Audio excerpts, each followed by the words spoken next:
Ya jalo kunnafoni ale de bɛ maa fa ka sɔrɔ i ma dɔwɛrɛ bila i da. Kosɛbɛ. Fɛn min ye kibaruyaw ye an b'a lajɛ ni ka don ni u ye. O don. N'an donna ni kibaruyaw ye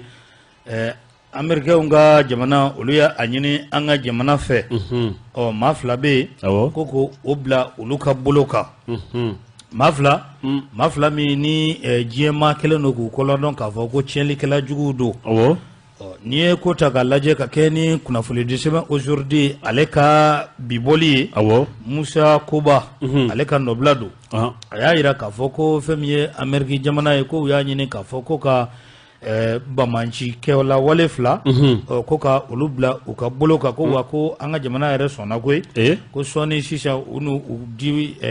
Amɛrikɛnw ma k'u kɛ pankurun kɔnɔ ni ka taa n'u ye u bɛ taa kiiri ye fɛn min y'u ka kaso u bɛ sɔn k'o kɛ yen awɔ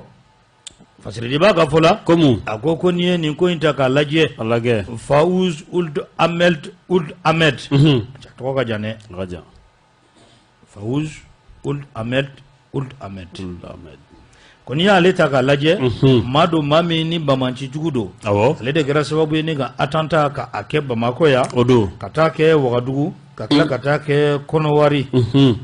a ye min kɛ Bamako yan o de kɛra Radisson na ale yɛrɛ de tun ye o cerveau ye ale de tun bilalen don o ko ɲɛfɛ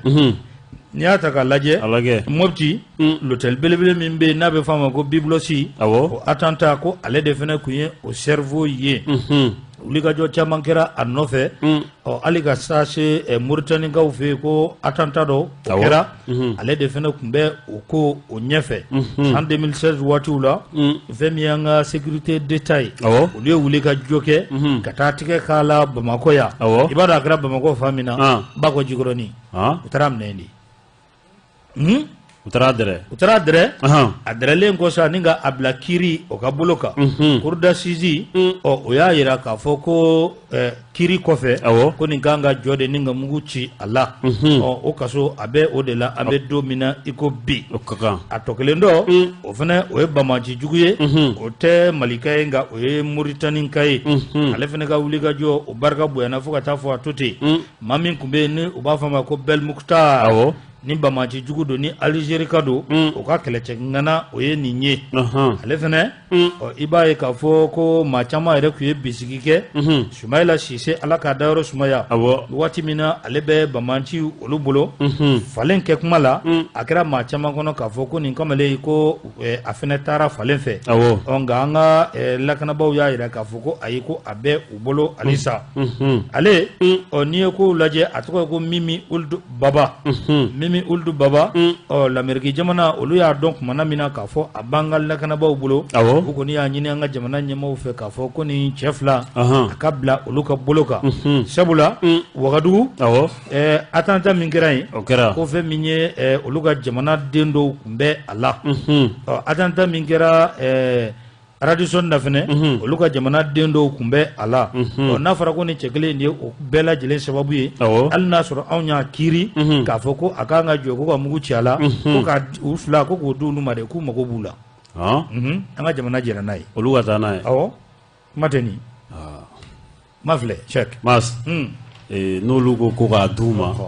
u bɛ se k'a d'u ma sabula anw yɛrɛ fɛ yan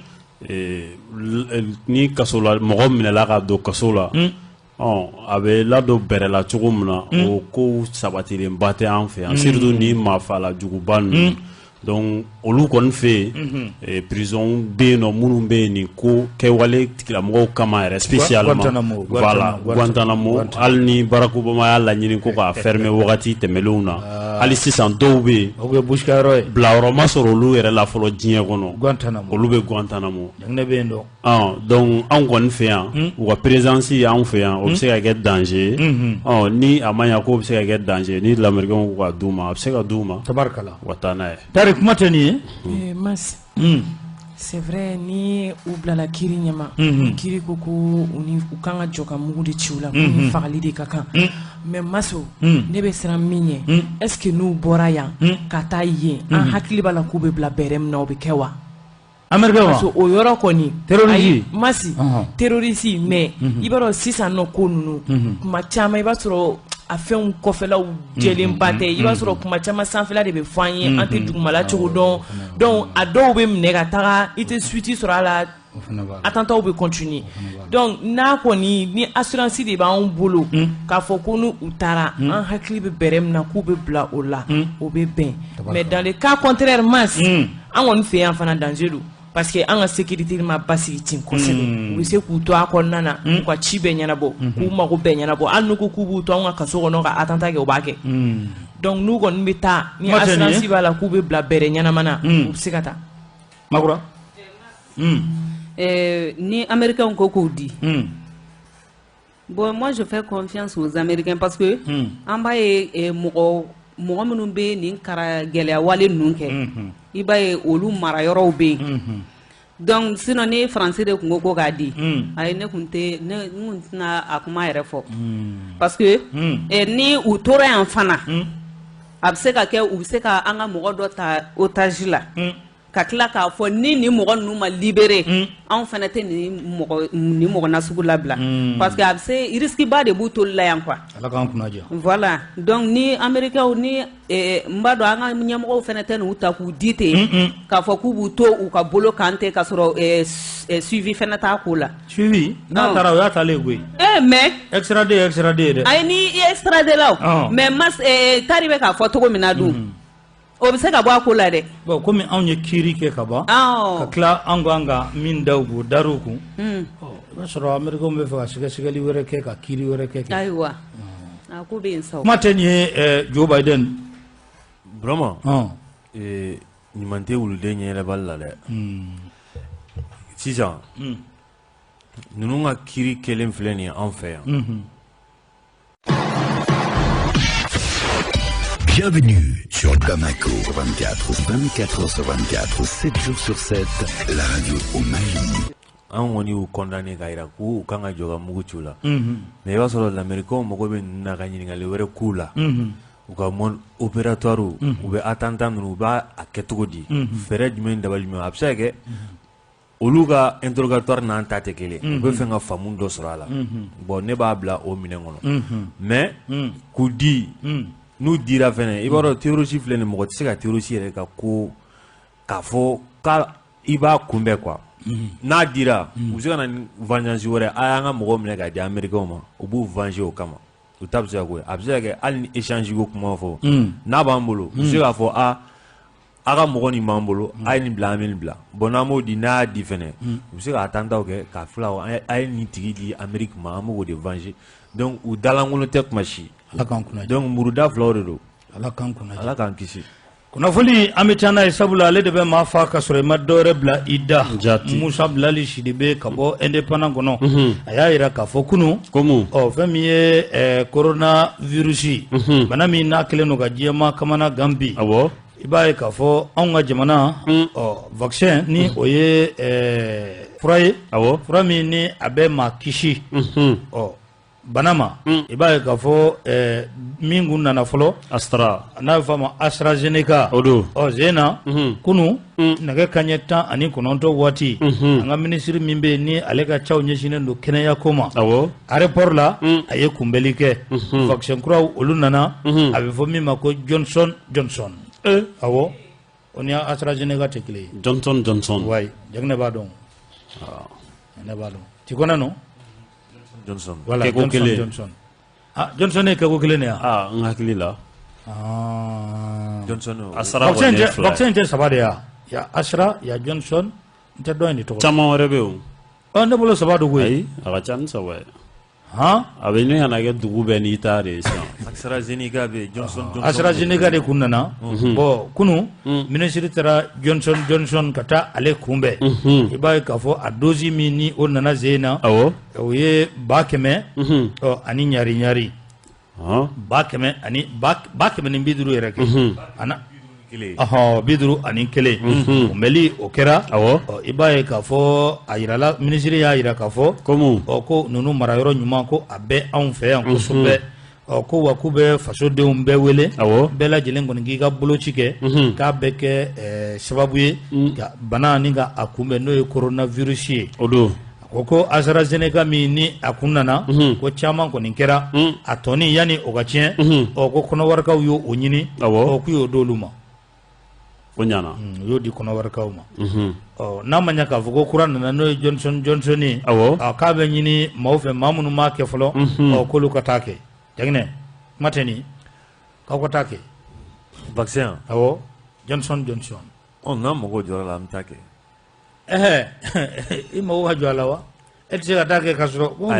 le vaccin est préventif ayi ne lamɛn kɛ a bɛ bana kunbɛn de o kana to Samu ka kuma in ka jɔ an na koyi jumɛn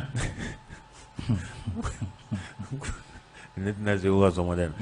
vaccin vraiment ni mun mago b'a la n'i ka ko dɛn'a la i na taa kɛ ne tɛ mɔgɔ jagoya vaccin ko la dɛ surtout coronavirus vaccin a' t'a kɛ sa ka ɲi a ye t'a kɛ e y'a kɛ wa j'attends non moi aussi j'attends tu attends qui tu te compares à moi ayi ne ka conviction ne ko ni mago jɔra t'a kɛ Jaginɛ c'est un ordre ni mago c'est un ordre ayi attendre barani ye kule ordre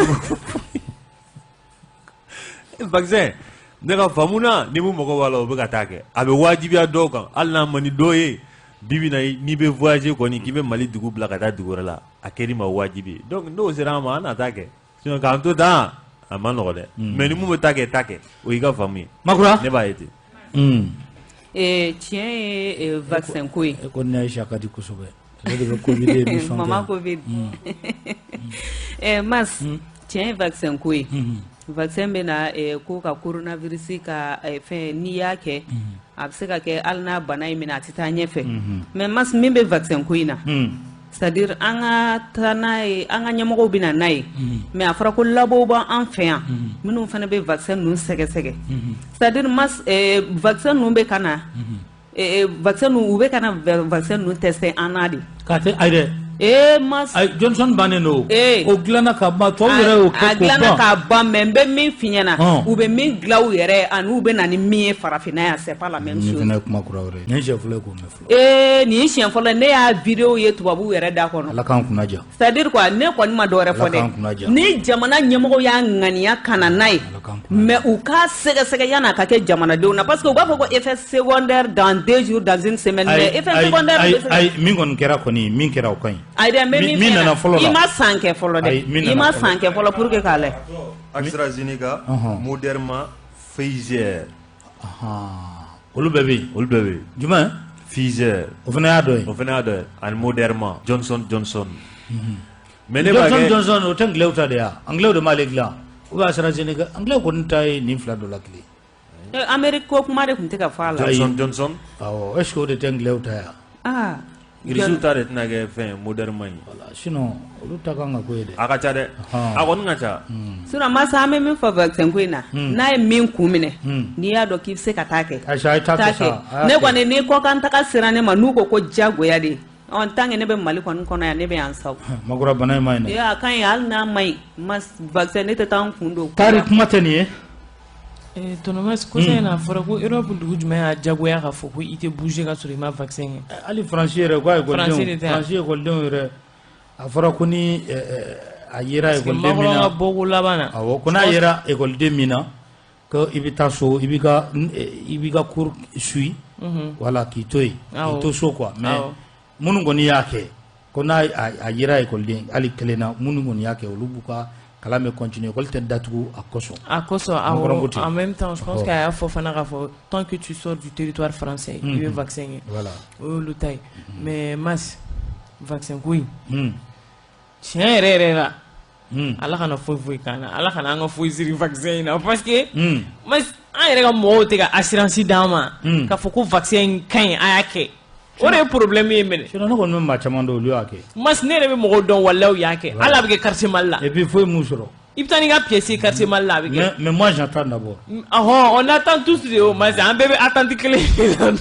c'est kuma tɛ nin ye bana kunbɛn o ka fisa ni bana furakɛ n'a ma ɲɛ ko vaccin nana ko an ka bana kunbɛn n'o coronavirus ye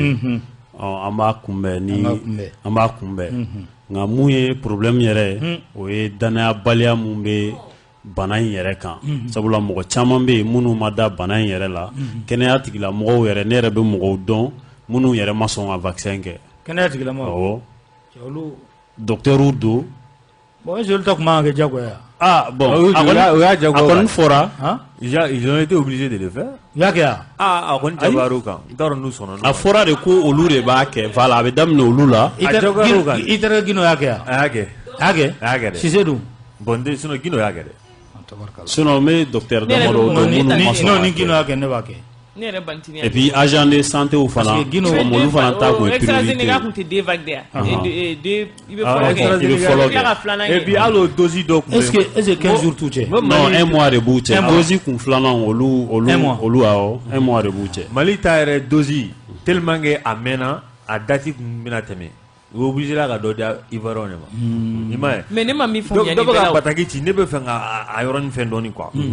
polémique me coronavirus ko la Mali doronte surtout vaccin yɛrɛ Mali tɛ o minnu bɛ yen n'olu bɛ vaccin dilan olu ka docteur yɛrɛ n'u ka labo de bɛ ɲɔgɔn sɔsɔ a vaccin ko la n'a kɛr'i la a bɛ nin k'i la olu minnu yɛrɛ b'a dilan n'olu y'o fɔ an minnu yɛrɛ bɛ yen n'an ka labo yɛrɛ tɛ olu ta bɔ olu de bɛ na a di an ma an ka kan na mais n'olu yɛrɛ bɛ ɲɔgɔn sɔsɔ a da la an ka ɲɔgɔn sɔsɔ kɔni o la kɔni o ye tɛmɛ an ka taa cɛ jagina a y'a kɛ sa ayi parce que olu bɛ ka dɔw b'a fɔ ko bɔlɔlɔkan kuma dɔrɔn tɛ dɛ an y'a ye hali u ka chaînes na u ka jabaraninw na u b'a bɔ mɔgɔw bɛ ɲɔgɔn sɔsɔ la vaccin ko in a ye inconvénients na donc an tɛna se ka sɔn ni mɔgɔ min ko k'i b'a kɛ an t'i bali i kana kɛ dɛ mais bɛɛ n'i ka faamu don ni Faransi taga walima Espagne taga cunna mɔgɔ min kan i na taa kɛ o y'a kɛlen ma wajibi ye dɛ mais an bɛ nin yɔrɔnin min na Bamakɔ yan ka bɔ yan ka taa Segu ka bɔ yan ka taa Mɔbili ni jagoya tɛ non jana y'a kɛ mais Masu ayiwa malgré que vaccin tun bɛ ka kɛ Dakar ne ma min faamuya olu bɛ 3e vague de la sans filɛ don min na tari an ka taa ɲɛfɛ n'o tɛ a bɛna kɛ coronavirus ye a banna jamuga ye an ka taa y'a ka taa an ma juguya sa quoi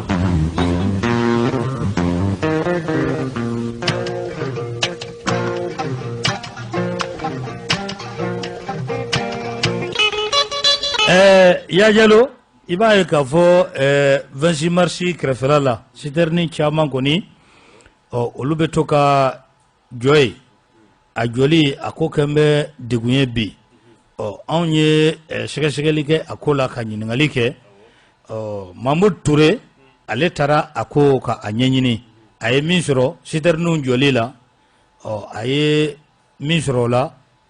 o filɛ nin ye. Ne tɔgɔ Aluseni Danbele. Coach ici depuis 2003. Vraiment ni san damadɔ in kɔnɔ an kɔni bɛ nin scénario ye. An yɛrɛ kɔni n'u bilala ɲɔgɔn na a bɛ siɲɛ caman bɔ fo ka mɔgɔ wɛrɛw da don a la. Mais an mana s'u ma kuma o kuma an bɛ taa sɔrɔ fɛnɛ u ka girin an ye. Bon finalement denmisɛnninw ka jeu kɛyɔrɔ u y'o bɛɛ minɛ. Sira yɛrɛ mun bɛ tɛmɛ ka accès kana terrain na u y'o fɛnɛ minɛ. Donc an kan ka munumunu yɔrɔ minnu fɛ kana terrain na u y'olu fɛnɛ minɛ. Vraiment nin ko kɔnɔ a bɛ k'an yɛrɛ inquiéter. N'a tora nin cogoya la 26 mars a b'a tɔgɔ bila dɛ. Parce que bon an bɛ taa denmisɛnninw de n'a fɔra denmisɛnninw yɛrɛ se kana terrain na a kɛra parking ye o tɛ ko cɛ ɲuman ye dɛ an kɔni bɛ mun fɔ ɲɛmɔgɔw ɲɛna n'u bɛ se ka ko lajɛ fɛɛrɛ wɛrɛ ka kɛ yɔrɔ wɛrɛ ka di ninnu ma walasa denmisɛnninw ka se ka kulonkɛ n'a fɔra ka wariba don terrain na a don mun ye mun ye o tɛ ka se ka k'a la o kɔni o ye chèque de ye ne bolo an bɛ dugawu kɛ mɔgɔ minnu bɛ ko in kunna Ala ka hakili ɲuman d'u ma u k'u hakili to denmisɛnninw na i y'a mɛn mɔgɔkɔrɔba i ye denmisɛnninya kɛ mais ni denmisɛnnin ma se ka denmisɛnninya kɛ a bɛ bifilike ka taa fɛn wɛrɛ la Ala k'an kisi o ma ne kɔni b'a ɲini aw fɛ u ka se mobilitigi ninnu ma u k'u lafaamuya walasa denmisɛnninw ka se k'u ka hakɛ sɔrɔ n'an sera ka bɛ ɲɔgɔn faamuya o la a baara bɛ nɔgɔya an ma sinon sisan gɛlɛya b'an kan a la kosɛbɛ kosɛbɛ an tɛ se ka jouer tuguni vraiment samedi yɛrɛ ka jugu n'a bɛɛ hali ni match bɛ yen n'a nana u bɛ terrain fan bɛɛ minɛ bon kuma t'a ban donc mɔgɔ minnu fana don i bɛ taa sɔrɔ u kɔ sɛmɛyɔrɔ ka ɲi i mana kuma cogo o cogo tɔw ka jɛ don a t'u b'u cogoya la an kɔni b'a fɔ faamaw ye halisa u k'a ko lajɛ nɔgɔya bɛ se ka k'a la cogoya min na o kɔni de ye ne ka kuma ye ko n b'a fɔ. Ne tɔgɔ ye Bɔkari Kamate an bɛna mobili jɔ 26 mars parce que i bɛ taa mobili jɔ carré kɔnɔ ni fɛn tununna mobilitigiw b'a fɔ k'i b'a sara wa a bɛ tigɛ e kun wari min tɛ bɛrɛ bɔ n'a fɔra ko ka dɔ tigɛ o la est ce que a bɛ ɲɛnabɔ donc souvent yan ko de ka nɔgɔ an ma an bɛ na yan sinon mɔgɔ man ci ka na yan voilà o ye ne yɛrɛ kɔni ka yeta ye. Ni kuma wɛrɛ bɛ fɔ i b'i tɔgɔ ni jamu. Bon ne tɔgɔ Musa So bon seulement ne bɛ se ka kuma fɔ e ka kuma ni ɲininkali la bon Mali la bon bɛɛ bɛ i profiter mobilibaw kɔni de fɛ mais jɔyɔrɔ kɛrɛnkɛrɛnnen tɛ mobilibaw bolo i m'a faamuya wa n'an jɔla diɲɛ fan o fan yen si tɛ an jɔyɔrɔ ye an kɔni b'a lajɛ dɔrɔn n'an jɔla yɔrɔ min na ni fɛntigiw ɲɛ tɛmɛna kan yɔrɔ min na an bɛ to k'an jɔ yen yan'an ka séjour ni cɛ yan'an ka bɔ an bɛna jɔ yɔrɔ la o de kama sinon k'a fɔ ko jɔyɔrɔ de b'an na spécialement k'a fɔ ko état yɛrɛ de nin d'a ma an ka to ka taa jɔ yɔrɔ la bon ne bɛ se ka kuma o yɔrɔ ta an bolo yan transporteur yɛrɛ de bɛ yɔrɔ ɲini transporteur i n'a fɔ fɛntigiw ni cour dɔw b'o bolo yɔrɔ dɔ la dɔw bɛ to ka taa jɔ yen mais ka taa fɔ mobili kelen de b'e bolo mobili fila de b'e bolo e ye particulier ye ka taa fɔ ko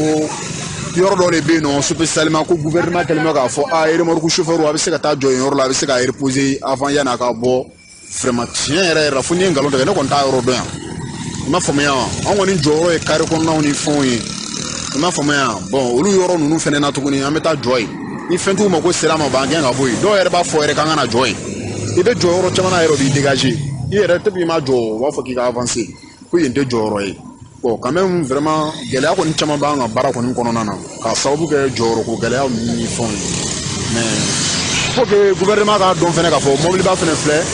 a bɛ nafa dɔ la don jamana kɔnɔ o k'a lajɛ o ka faveur dɔw di mobiliba ma pour que mobiliba bɛ se ka jɔ yɔrɔ min na. Merci voilà jangine n'i ka sira ye dɛ i bɛ yen dɔn Vinci Marchi kɛrɛfɛ la. Awɔ bon nin ye problème ba de parce que hali n'i y'a jateminɛ an da sera ma don goudron bɛ Vinci Marchi yɛrɛ kɛrɛn na ne hakili la mobilibaw de y'a bɛɛ kari. A tiɲɛna n'i y'a bɔ ko goudron i b'a ko siraba bilenni. C'est gâté. A tiɲɛna quoi mais a ye kuma dɔ fɔ o fɛnɛ bɛ se ka ɲini jamana ka a lajɛ ka yɔrɔ ɲini u ye u bɛ se ka jɔ yen mais minnu bɛ k'a fɔ ko mobili fɛnɛ jɔyɔrɔ kan ka ye mobili la surtout mobili min filɛ nin ye carburant de bɛ k'u kɔnɔ a y'o ka mun fɔ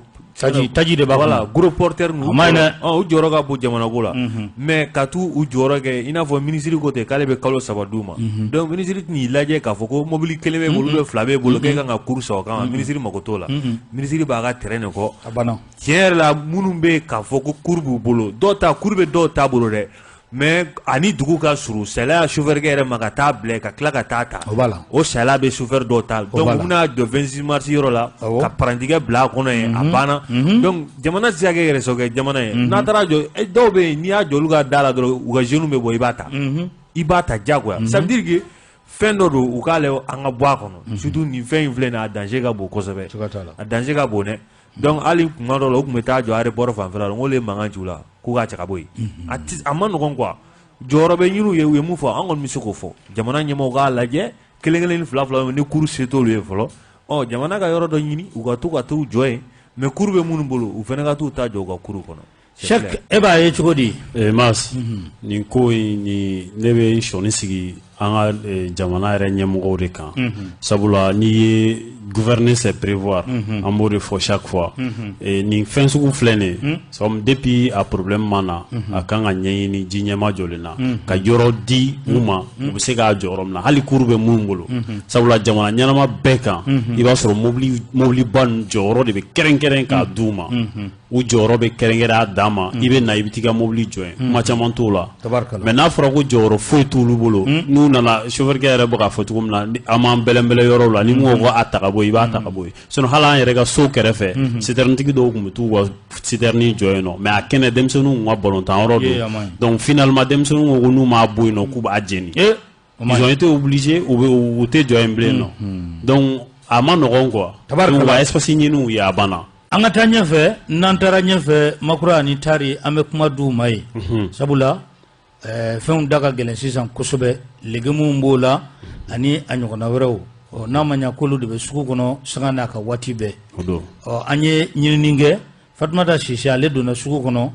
légumes ale ni da dumuni tɔw a ko bɛ cogo di. Sisan a ka gɛlɛn ni donna sugu kɔnɔ fɔ n'a sancogo ko b'i kamana gan n'i taara ni wari min ye k'i bɛ hali malo san malo ka gɛlɛn nafɛn ka gɛlɛn foyi tɛ se ka san ni donna sugu kɔnɔ i bɛ kamana gan komi kɛ kasi komi kɛ ɲɛji bɔ ɲɛ la sugu kɔnɔ nafɛn sancogo ko la tiɲɛ yɛrɛ la a y'a lajɛ a ka dɔɔni bɔ nafɛnw da la balo yɛrɛ fɛnɛ ka gɛlɛn fɛn bɛɛ lajɛlen de ka gɛlɛn a si sɔrɔ man di tuguni wari tɛ ka sɔrɔ dɔ faralen don gɛlɛya kan a bɛɛ ka gɛlɛn a b'a lajɛ a bɛ dɔɔni bɔ a da la. Ne tɔgɔ Awa Samake ne bɛ légume de feere légume gɛlɛya a t'an détail kɛlaw la a bɛ engrais kɛlaw de la an bɛ se ka fɛn dɔ san ni 1000 sini an bɛ taa surunya kɛ 2000 foyi t'a tun bɛ dɔ bɔ a la an b'o san maɲumanko la ka n'a détail u b'a fɔ k'an ka gɛlɛn an tɛ hali kunna ye ngɔyɔ san 2000 bi ngɔyɔ 3500 ni 500 tamati bɛ ten don la i b'a san 1000 o tile dɔ sɔrɔ i b'a fɔ 2000 ni 500 o de gɛlɛya b'an kan dɛ a kɔni a feerefɛn mana gɛlɛya dɔrɔn a bɛɛ bɛ bɔ anw détail sanaw de kan carotte an b'o san an yɛrɛ tun b'a détail 200 an b'a kulo sa 120 ba y'a feere 160 150 sisan filɛ hali carotte sisan bi 260 ani 60 kilo kelen e ka n'o détail ko k'o b'o la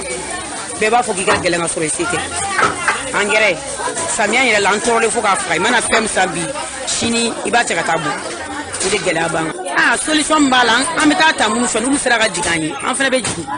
donc mɔgɔ se ka gɛlɛya kɛ gɛlɛya man di mɔgɔ si ye o de gɛlɛya b'an kan fɔlɔfɔlɔ an kun bɛna taa minɛn ta kɔrɔ fɛ ɲɔ an kun bɛ taa san fo bangasi 1500 an bɛna feere bamukan na 2500 mais bi a bɛ san 3 bɔ an tɛ se ka taa bangasi wala an kun bɛ taa bagan san bangasi ninnu na nɔgɔya la bi mɔgɔ tɛ se ka taa bangasi n'i bɛ taa dɔrɔn bandiw b'i ta kɛ u b'i fa walima u b'i ka nafolo gosi o kosɔn an tɛ se ka taa yɔrɔ la nin bɛɛ sababu kun nana ni gɛlɛya voilà makura ko ni fɔlɔ olu tun bɛ taa bangasi ya sisan n'i ko k'i bɛ taa k'u b'i ta kɛ voilà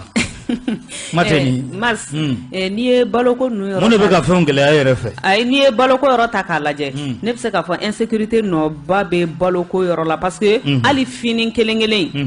ko fini fɛnɛ bɛ bɔ bangasi yan fan in de fɛ o dugutigi den koro fanfɛla ninnu mais sisan n'i donna sugu kɔnɔ i bɛ balo feerelaw la i bɛ taa sɔrɔ fini tɛ bɛɛ bolo o kɛlen bɛ ka gɛlɛya fɛn caman tun bɛ bɔ yen fan fɛ fɛn fɛn tun bɛ bɔ yen yɔrɔ la o kɛlen bɛ ka balo da dɔ fara balo prix ko kan mais fɛn min ye fɛn kɛnɛ ko ye nin ta nin wagati ninnu na nin tɛ nin san fɔlɔ ye i b'a jateminɛ san o san n'an bɛ nin wagati na samiya wagati la fɛn kɛnɛw bɛɛ prix bɛ monter u bɛɛ prix bɛ monter nin tɛ kura ye o ko la quoi a bɛɛ prix monter mais aw ka problème ye min ye ni a jiginna fana de a t'a fɔ a bɛ kule ko a da gɛlɛyalen don awɔ a da gɛlɛn mais an bɛ to ka hali n'a kɛra 50 an bɛ dɔɔnin fara nasɔngɔ kan mais n'a jiginna a t'a fɔ o de y'aw ka problème mais hali ni dɔ farala ka fɛn tɛ fara nasɔngɔ kan koyi n'i y'o fɔ k'o ye i dalaminɛkala de ye ko sinon ko wari min bɛ d'i ma k'i ka t'o don la sinon bi ni n y'a f'i ɲɛna kɔnɔna fili bɛ musow la bi sugu kɔnɔ fo ka taa fɔ yɔrɔ sogo sogo tun tɛ bɛɛ bolo sugu la kunun sogo tun bɛ mɔgɔ kelen-kelen awɔ dɔw bɛ grève la voilà ko sogo koloma yɛrɛ tun bɛ ka feere 600 Banankabugu sugu la non dɔw bɛ grève la voilà donc sisan mas i y'a fɔ cogo min na a bɛ lajɛ de n'o y'a sɔrɔ nin wagati ninnu na mun sababuya jumɛn de b'a to an ka fɛn kɛnɛw da bɛ gɛlɛya a dun tɛ se ka sanga mara fana muso y'a fɔ cogo min na an gɛrɛ kɛlen bɛ k'a bɛɛ ta tiɲɛ su ko ni dugujɛ cɛ dɔrɔn a bɛ tiɲɛ i bolo tari kuma tɛ nin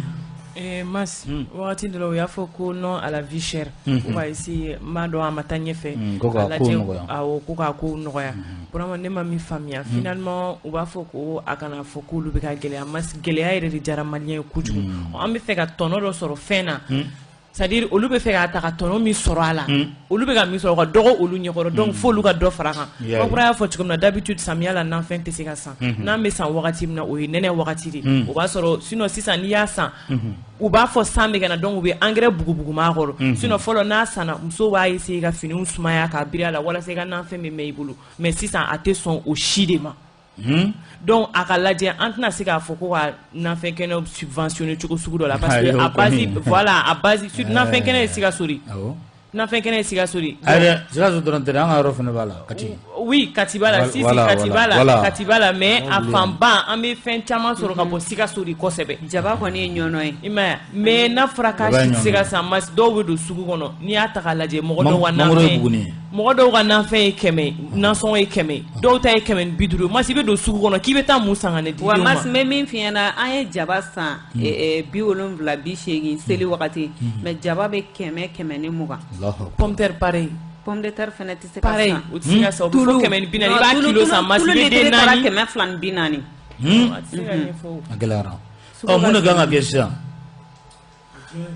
bon mas i b'a dɔn kɛ Janginɛ bɛ fɛ ka kuma i tɛ nin to a to Janginɛ ka dakuru ɲɛ fila sugu dɔn dakuru ɲɛ fila a bɛ sugu dɔn non dɔwɛrɛ tɛ sisan tari ye mun fɔ an k'an sɔnni sigiyɔrɔ an kana ɲɔgɔn nɛgɛ tiɲɛna maliyɛn bɛna kɛ mɔgɔ sugu dɔ ye bi a bɛɛ tɛ maliyɛn dɔw u ni gɛlɛyara kojugu mun tɛ sɔrɔ mun na ko fo i k'o sɔrɔ la tiɲɛna an kana ɲɔgɔn an k'o bɔ a la an kana bɛɛ da jamana ɲɛmɔgɔw kun tari ye mun fɔ sisan mɔgɔ se ka légume subventionné cogo di kɛcogo kɔni t'o la maintenant k'a fɔ ko fɛn dɔw bɛ yen an kana n'a kɛ jamana kɔnɔdenw na sa an k'a lajɛ jamana kɔnɔ tout est urgent Mali kɔnɔ foyi tɛ bi ko mun tɛ joona joona ye quoi n'an ma ɲinɛ ɲɔgɔn fɛnɛ na an kɔni ye dunun in bala ta yan ko gouvernement ngale ko fɛnw subventionné n'a b'o sira kan bon ne bolo hali sogo filɛ nin a fɔra ko sogotigiw bɛ taa fɛn dɔ minɛ yɔrɔ dɔ la a bɛ se ka kɛ don dɔ la minnu tɛ sogo feere don dɔ la i b'a sɔrɔ o ye 9,000 de wala olu bɛ taa f'u ta kɔ bon ni fɔra ko don min na olu b'a fɔ k'u b'a kɛ mais ne bolo jamana fɛnɛ wari n'a bɔcogo don kuma dɔw la mais an ka teli mais ne bolo an k'a lajɛ Tari ye mun fɔ tiɲɛ yɛrɛ la mɔgɔw k'a lajɛ mɔgɔw ka sabali dɔɔni u ka fɛn dɔw nɔgɔya quoi fɛn bɛɛ tɛ se ka kɛ gɛlɛya mɔgɔ tɛ kɛ fɛn tile kelen quoi mas an de la ka n t'a dɔn ni hakili b'a la an de la ka reportage kɛ sugu kɔnɔna kan k'an to yɔrɔ dɔ na u ye tomati feerela dɔ y'a yira k'a fɔ ko ni samiya sera k'i b'a ye ko mɔgɔ minnu b'o baara kɛ k'olu b'u ɲɛsin fɛn wɛrɛw baarali de ma ko o de b'a to o sɛnɛfɛnw bɛ dɔgɔya ko parce que k'olu bɛ kaba ni ɲɔw ni fɛn wɛrɛw k'olu b'u ɲɛsin o baarali de ma ko de b'a to ko samiya fɛ ko légumes ninnu da bɛ gɛlɛya ko parce que k'a baarakɛbaga bɛ dɔgɔya a baarakɛbaga bɛ dɔgɔya problème ye min ye mas n'i y'a ta k'a lajɛ maliyɛn min bɛ Mali yɛrɛ produit utiliser o man ca i b'an ka sugu kɔnɔna ta k'a lajɛ a filɛ ka carotte min fɔ nin ye an bɛ nege carotte min nɔfɛ carotte importée de don Maroc de don an bɛ an ka nakɔsɛnɛlaw fana bɛ dɔ sɛnɛ dɛ si mais n filɛ ka min f'i ye tan mɔgɔ caman bɛ nege min nɔfɛ n'a bɛ ka f'i ye k'a kilo ye 250 200 ninnu ye Maroc de don ale kilo de bɛ feere a bɛ sigi mana na an bɛ tomati den kumaba minnu san olu bɛɛ ye importé de donc ne tɛ se k'a faamuya ka fɔ an yɛrɛ minnu bɛ sɛnɛ anw fɛ yan olu yɛrɛ bɛ ɲini ka na gɛlɛya ni an bɛ min importer o bɛ faamuya cogo di i bɛ taga muso dɔ bɛ Maroc place de b'a bolo mais a ka nanfɛ ne b'a préférer ka taa san a bolo ka jɛ Mali ta kɔ parce que i bɛ taga san a den kelen bɛ nafa min ɲɛ i ye Mali ta 100 la walima 200 la t'o ɲɛ i ye Ala k'an kunna diya Aziz Aïdara Janigila monsieur le maire o ka kulo b'an na ko jɛmukan in k'a tagabolo ka ɲi k'a ka foli bɛ bɛɛ an b'a fo k'a Aïdara Ya Jalo ko an bɛ don min na i ko bi ko wulikajɔ ko o bɛ ka kɛ walasa maa minnu bɛ yen ni u ye jamana foroba wari ko ka a dun ko ka u minɛ k'u don bɛrɛ la a kuma a bɛ sen na an bɛ don min na i ko bi a bɛ sen na dɛ fɛn min ye Jara ye ale donna Bamakɔ bɔlɔnw kɔnɔ ka ɲininkali kɛ hakilina jumɛn bɛ maliyɛnw n'a ko la an k'o lamɛn fɔlɔ hakilina min bɛ n'a ka danni minɛli ye vraiment ko ɲɛnamaba de ye minɛli ye mais a kana da fanga kɔrɔ mɔgɔw dɔrɔn ma parce que o bɛna kɛ fɛn ye mɔgɔw bɛna hakili to k'a fɔ ko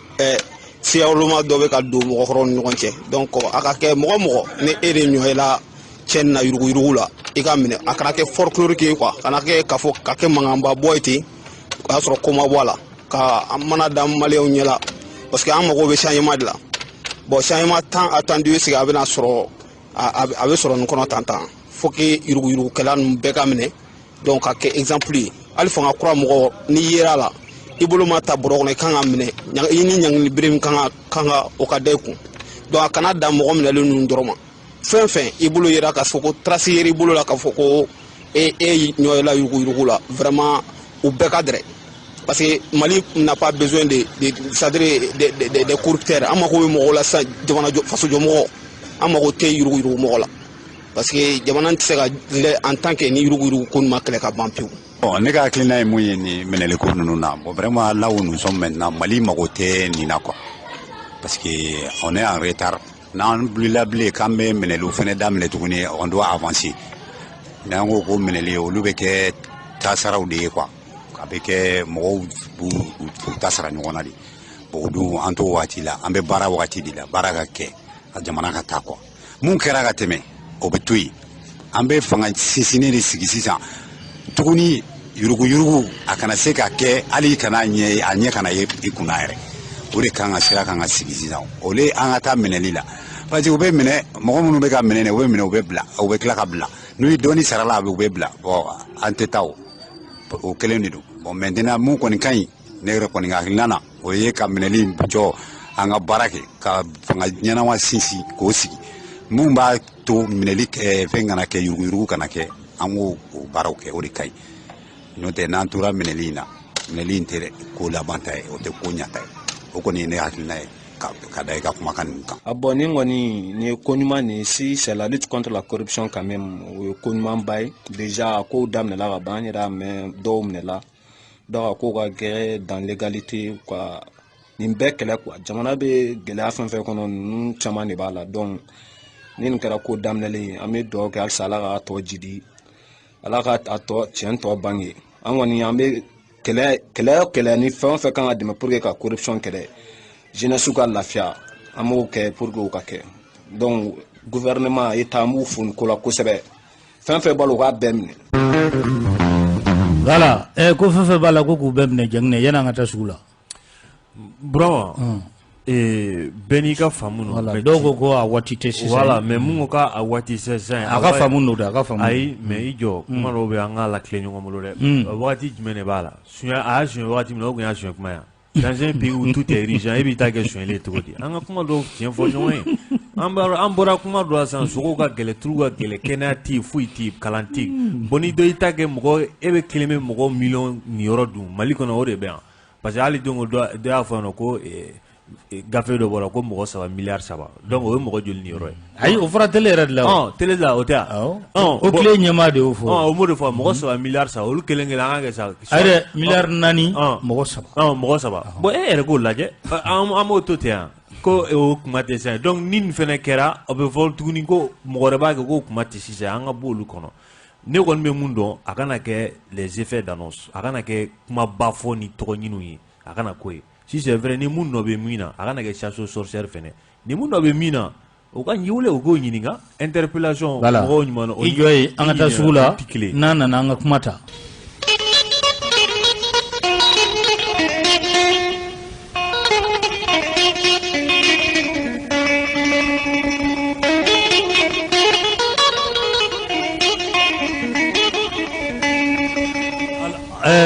Cheikh Sidibe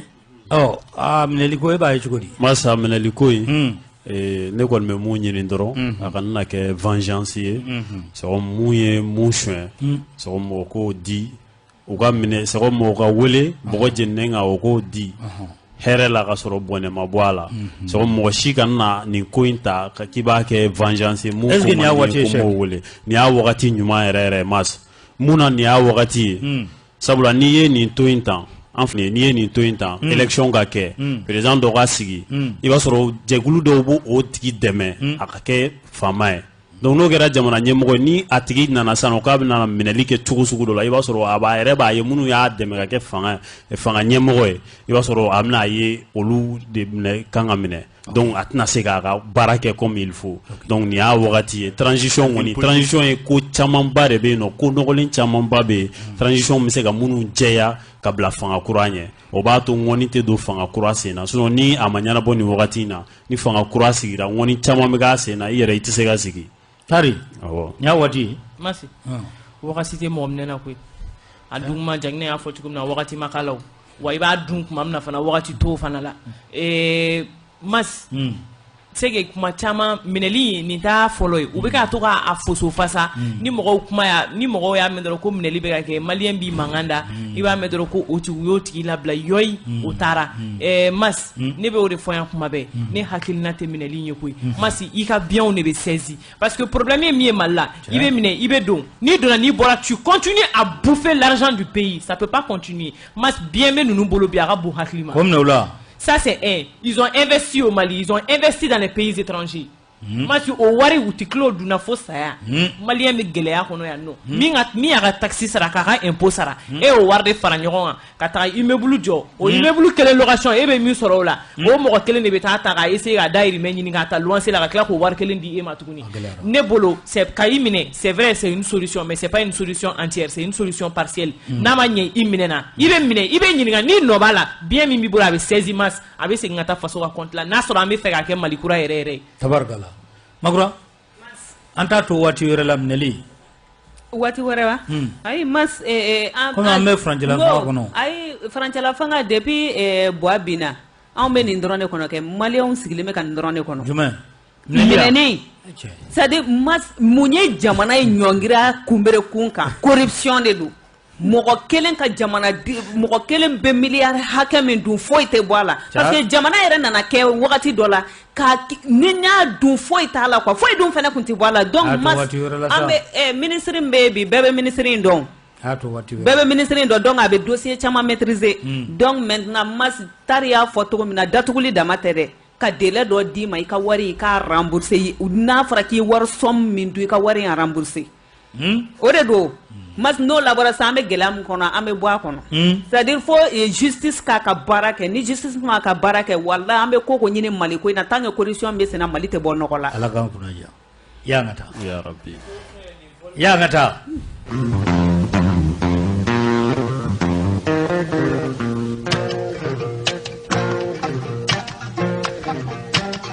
Antonio Guterres jangane b'ale dɔn i b'a dɔn secrétaire général merci ale tɛ diɲɛ seleke naani tɔnba o ɲɛmaaba ye wa o dalifalen ale la a y'a yira k'a fɔ ko ni wulikajɔ ma kɛ joona joona fɛn min ye tiɲɛ don bamacɛ wale ko a bɛ anw ka jamanaw kɔnɔla la saheli yan fan fɛ ko nka ko ni wulikajɔ ma kɛ joona ko ka kunbɛli kɛ farafinna yɔrɔ dɔw bɛ yen ko a bɛ don yen nɔ ala a tɛ mɛn a ye Mozambique fɔ a taara Somali ko a bɛ yen ka kɔrɔ ko Somali ni dugu minnu bɛ dancɛ bɔ ko olu k'u kɔlɔsi u yɛrɛ la anw fɛnɛ ani Burkina anw ni dugu minnu bɛ dancɛ fɛnɛ bɔ ko bɛɛ lajɛlen k'i kɔlɔsi i yɛrɛ la ko diɲɛmaa yɛrɛ de kan ka wuli joona ka fɛɛrɛ ni dabaliw sigi sen kan ka kunbɛli kɛ ko n'o tɛ ko a natɔ don han ale ɲɛ bɛ min na ko a natɔ don ko ala tɛmɛ terrorisme k'a bɛ farafinna bɛɛ lajɛlen de minɛ ko tiɲɛ don ko a bɛ foli ka b'o di barikani ma a bɛ foli ka a bɛ o di an ka surasiw ma Sahel jamana o surasiw minnu bɛ kɛlɛ la su ani tile ka bamacɛ walew k'olu kɛlɛ nka ko sanjikɔrɔ wɔsi don han ko a tɛ dɔn fɛn min ye a kɔni bamaci ɲɛma caman bɛ ka sa nka ko don o don ko bamaci u bɛ ka bugu u bɛ ka falen u bɛ ka farafinna minɛ dɔɔni dɔɔni ko ni wulikajɔ ma kɛ wulikajɔ yɛrɛ ka kɛlɛ yɛrɛ kɛ ko sɔɔni dɔrɔn don Magura kuma filɛ nin son père la main passe Tari ça passe ça ne peut pas passer si ça reste comment si la main reste Masi la mère mɔgɔ min ye nin kuma in fɔ diɲɛ seleke naani tɔnba o ko kalifalen don ale la Antonio Guterres Masi n'i y'ale ye k'a datu nin kuma in na Masi a bɛ dɔɔnin kalama la koyi parce que a kuma mana fɔ gundo la cogo cogo dɔɔnin kalama dɛ ale b'a kalama koyi donc n'i y'a ye mais Masi n'i hali n'ale ka kuma tɛ n'i y'a ta k'a lajɛ le monde est rempli de terroristes don o de b'a mɛn ko attentat kɛra dugu dɔ la États-Unis yɛrɛ ta kɔni tɔ yɛrɛ kɛra san bandaw yɛrɛ kuma bɛɛ yɔrɔ dɔ attaquera kuma bɛɛ yɔrɔ dɔ attaquera yɔrɔ Sahel kɔni tɛ Faransi kɔni Europe kɔni tɛ o a bɛ kɛ Somalie donc ce qui signifie que d'une part a kɛra Kenya ala ma mɛn a bɛ kɛ fan bɛɛ donc d'une part a bɛ ka min fɔ u bɛ ka wara c'est-à-dire ils essayent de dominer le monde ala kɛra kɔnɔwari olu ta kɔni Grand Bassam a kɛra ye a tilala ka kɛ frontière la Côte d'Ivoire ni Burkina frontière a kɛra ye a kɛra fan caman donc Mas tiɲɛna n'i y'a ta k'a lajɛ ninnu bɛ ka wara de ka taga fɛ wa u ka mɔgɔw k'a fɔ k'i tu es monté en puissance aujourd'hui i b'u kan sini u ni fasi min bɛ bɔ u ka jugu ni kɔrɔlen donc qui les soutient la question jɔn de bɛ k'u soutenir et ils sont en train de dominer le monde k'a sɔrɔ mɔgɔw tɛ ka bɔ a kalama bɛɛ bɛ k'i a essayer k'i ta combattu i ka fan fɛ marifaw bɛ bɔ min merci. John qui est derrière? C'est la question qui reste posée. Y a-t-il une main invisible? Bien sûr. Diagne, Adjabi Bibolo. Vraiment, le terrorisme a été entretenu par les puissances. Mamoun Baby, Godien Seba Bobo, le terrorisme, au lieu à Kokoroma de Wallé à Danganema. Ni bien galina, c'est d'aller bien galana. Il est au tola. Ne one mado, Tari Kumarofo, John Warduma, John Marfa Feroma. An ko bɛɛ ɲinan ko ɲɛdɔn kɛ an tɛ marifa dilan an b'a san terroriste b'a san u b'a san ɲɔgɔn bolo kuma bɛɛ ye nin mais ni Antonio Guterres bɛ ka mun fɔ nin a dalaman ka kuma de don parce que terrorisme ko in kɛlen bɛ ko guerre froide nasugu dɔ de ye puissance bɛ ɲɔgɔn kɛlɛ n'a ye u ka intérêt nɔfɛ dɔw yɛrɛ kɛlen don k'a kɛ marifa feereda ye u b'a marifaw feere u ma u b'a essayer yɔrɔw la bon nin bɛɛ de b'a la n'i ko ko an k'an kɔlɔsi terrorisme kɔni n'a ma se dugu min na bi i b'a ko alhamdulilayi de i bɛ ala fo sinon n'a kun ɲɛsin ma fɛnɛ i kana da i ka puissance la dɛ dɔ de y'a kun ɲɛsin ma wa a taara ci min na a b'o ci kɛ fo ni ala farali kan ala k'an kunnaja Cheikh Mas diɲɛ bɛ cogo min na bi tubabuw yɛrɛ ko ten le monde est un village planétaire donc an bɛɛ ka surun ɲɔgɔn na donc terrorisme ye kɛlɛ mun ye c'est comme bɛɛ de kan ka fara ɲɔgɔn kan ka kɛlɛ kɛ ɲɔgɔn fɛ c'est comme a man ka to jamana damadɔ dɔrɔn ma a bɛ minnu na bi k'olu dɔrɔn ka kɛlɛ kɛ ne hakili b'a la wagati la a tun fɔra laɲiniw kun kɛra an kɛrɛfɛ jamanaw yɛrɛ fɛ donc ko u ka fara an kan yaasa terrorisme kɛlɛ an bɛ se k'u kɛ ɲɔgɔn fɛ cogo min na a kɛcogo ɲuman na a ma kɛ donc ne hakili la i n'a fɔ bɛɛ de kan ka hakili sɔrɔ ka fara ɲɔgɔn kan sinon terrorisme yɛrɛ n'i y'a jateminɛ a dili donbaga i n'a fɔ Jagina y'a fɔ cogo min na puissances ka baara de don ala kan kunnaja les pays du sud a tu jamana puissants olu ka baara de don sabula jamana dɔw bɛ i b'a sɔrɔ u bɛ taga terroristes soutenir fanga normal kan i b'a sɔrɔ o jamana kelen kɔnɔ tuguni i b'a sɔrɔ u bɛ taa yɔrɔ wɛrɛ la u bɛ taa k'u bɛ taa terroristes kɛlɛ donc a tɛ faamu hali an yɛrɛ fɛ yan nɔ a cas dɔ kɛra MNLA ni fɛn mɔgɔ dɔw kun faralen don ɲɔgɔn kan c'est comme u y'u kɛlɛ wagati dɔw la mais wagati dɔw fana u tilala k'u soutenir donc i t'a faamu quoi n'i y'a jateminɛ i yɛrɛ b'a ye dɔrɔn c'est comme il y a une main invisible qui est cachée derrière ces choses là donc a tɛ se ka faamu donc mun do dɔrɔn bɛɛ ka fara ɲɔgɔn kan yaasa ka se ka nin ko in kɛlɛ une bonne fois pour toutes an ka jamana fanga ɲɛma ni o ye Dr Shogel Kogala Mayiga Shogel a ye bisimilali kɛ walasa PAG plan d'action gouvernemental ka a ɲɛfɔ awɔ a ye fɔ minnu ma société civile maa minnu bɛ ni jɛkulu dɔ nka ni u ka baara tɛ politiki ye awɔ walima n'u tɛ politiki tɔnna nin bɛɛ lajɛlen ye fɛn kelen tɛ politiki tɔnna wulikajɔ a ye o kɛ ka olu bisimila ka taa se au conseil des maliens de l'extérieur ma a y'olu bisimila ani au conseil supérieur de la diaspora ka nin bɛɛ lajɛlen bisimila muso jɛkulu minnu bɛ yen ka taa se baarakɛlaw olu ka tɔn minnu bɛ yen plan d'action ka a ɲɛfɔ u ye ka tila k'a jira k'a fɔ ko plan d'action a tɛ se ka waleya nin jɛkulu kelen kelen si kɔ bɛɛ lajɛlen k'i jɔ i jɔyɔrɔ la ko o bɛ kɛ sababu ye ni a bɛ waleya a kɛcogo la bi sɔgɔmada in na a ye a ka dugutaga minɛn ta n'a bɔra Buguni a bɛ taa Sikaso ka bɔ Sikaso ka taa Kucala n'a bɔra Kucala a bɛ na Segu ka bɔ Segu ka sɔrɔ ka na Bamakɔ yan Shogel ɲɛfɔli don plan d'action gouvernemental ni ka a ɲɛfɔ ani baara minnu kan ka kɛ région na ni k'o baaraw k'olu boloda ɲuman tabarikala ɲuman segin tabarikala o don on s'en ajoute Makura bon mas a yɛrɛ y'a yira k'a fɔ ko ni i taara yɔrɔ ye i b'a dɔn an ka sigida dɔw bɛ yen donc olu kanw bɛ yen a ko a ka plan d'action in a bɛ n'a fɔ n'i taara Buguni aw fɛ yen bamanankan bɛ yen donc sisan n'i taara a ye nord ta k'a fɛ ko ni tamasɛkan bɛ fɔ yɔrɔ min na yen ta ka ɲɛfɔ tamasɛkan na ni min ta bɛ fɔ filakan dɔngɔnɔkan bɛɛ ta ka ɲɛfɔ yaasa jamanadenw k'a faamuya n'o kɛra jamanadenw de hakilina bɛ fara ɲɔgɔn kan sisan donc maintenant bɛɛ b'a dɔn k'a fɔ aw de bɛna fanga mɔgɔ min bɛna sigi k'a fɔ ou bien fɛn minnu bɛna ɲɛnabɔ jamana kɔnɔ o ye aw bɛɛ lajɛlen jamanaden bɛɛ lajɛlen kumakan de don donc ne fɛ Shogel ka nin méthode méthode ɲuman don parce que i b'a dɔn n'an kun taara ni nin taabolo kabini bi tɛ gɛlɛya minnu b'an kan voilà gɛlɛya minnu b'an kan sisan b'a sɔrɔ nin fɛn gɛlɛya ninnu t'an kan donc mais ne bɛ fɛ mɔgɔw k'a faamuya mas bɛɛ bɛ ka girin ko transition ayi mas i b'a dɔn kɛ an ka ɲɔgɔn faamuya ayi an ka ɲɔgɔn faamuya quoi mas hali ni waati kunkurunin don ni Shogel y'a yira k'a bɛ se k'a kɛ mas an bɛɛ ka fara kan an ka baara in kɛ ɲɔgɔn fɛ bani an ka dɛmɛ an ka baara in kɛ ɲɔgɔn fɛ i m'a ye donc ni a ko k'a bɛ se n'a ɲɛna bolo o y'a ɲalen Mali bɛɛ bolo Ala k'a ɲɛ a bolo Ala k'a ɲɛ a bolo kunnafoni ka a kuncɛ ka sira ka a di nɛgɛjurutigiw ma o de ye an baara ɲɔgɔn Abdul Niang ale welela kunu ni ka Abdula Kiri a bunakun kan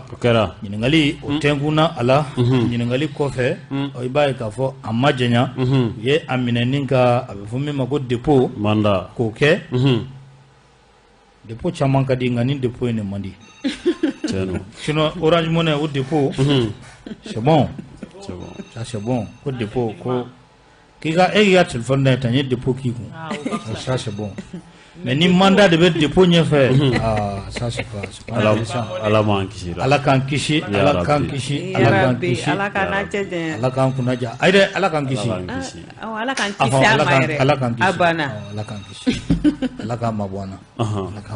Ya Rabbi. Oh, iba ka foko obara uluko nikera